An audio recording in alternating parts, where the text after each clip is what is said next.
Bonjour tout le monde. Alors, c'est une première vidéo que je fais sur YouTube parce que en ce moment je suis en train de regarder pour poser un tracker solaire sur un camping-car afin d'orienter les panneaux le mieux possible pour avoir une meilleure rentabilité au niveau de l'électricité. Alors j'ai cherché ça, c'est hors de prix, donc je me suis rabattu sur le fait de le faire, de le réaliser soi-même, en prenant un peu des exemples sur ce qui se faisait, que les gens avaient fait sur YouTube, etc. Et je trouve personne qui fait des trucs simples. Donc à chaque fois il y a beaucoup d'électronique, du Arduino, bon, franchement c'est trop compliqué. Moi pour le panneau solaire il me faut deux axes, donc il me faut deux trois trucs qui peut-être un peu compliqués à mettre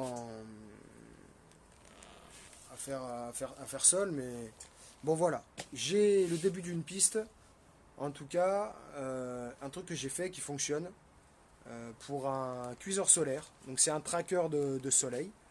Donc le cuiseur est sur un plateau et le plateau va s'orienter par rapport au soleil au fur et à mesure que le soleil se déplace, parce que pour cuire au soleil ça prend 3 heures.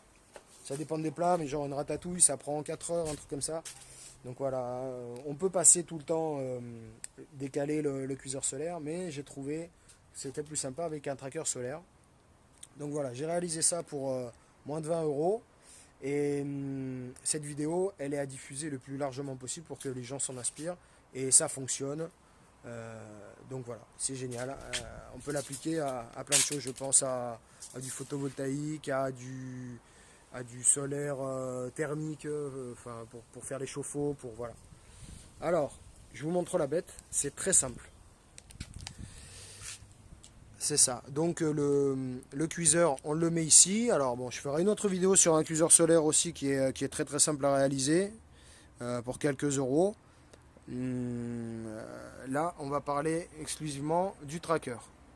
Ce tracker, comme on le voit, c'est deux paires de panneaux solaires. Donc ils font 5 watts, il me semble. 5 watts, 5 volts. Je mettrai dans la description, il faut que je retrouve exactement ce que le moteur, les caractéristiques du moteur et les caractéristiques des panneaux solaires. En gros, c'est très simple, on relie ces deux panneaux solaires, on les branche en inverse ici, et ici on y met une séparation. Quand l'ombre de la séparation est portée sur un des deux panneaux, il y a une différence de potentiel qui va faire que le moteur va se mettre à tourner pour que le tracker se retrouve dans l'axe du soleil. Dans l'axe du soleil, on se retrouve avec la même tension de chaque côté qui s'annule. Donc on tombe à 0 et le moteur, lui, ne tourne plus. Alors on va faire une petite démo. Le soleil vient de se planquer, mais on va quand même essayer de... On va quand même essayer. Voilà, c'est pas dit que ça fonctionne. Voilà, alors je reprends la vidéo une journée où il y a plus de soleil. On va lever le torchon et puis on va voir que le capteur s'oriente face au soleil tout seul. Voilà. Alors j'en ai pas parlé, mais là je me suis débrouillé avec le moteur. Donc sur ce moteur il y a un motoréducteur. Enfin il y a un réducteur, donc j'y ai mis une petite roue que j'avais récupérée avec de la colle à chaud.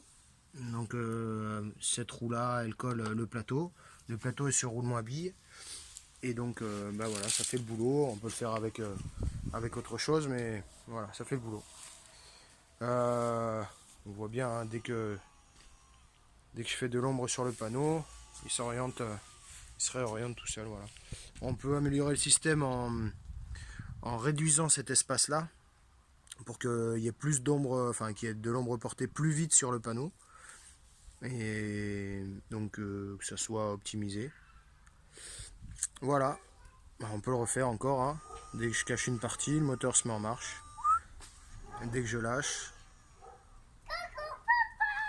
voilà, il se remet en place.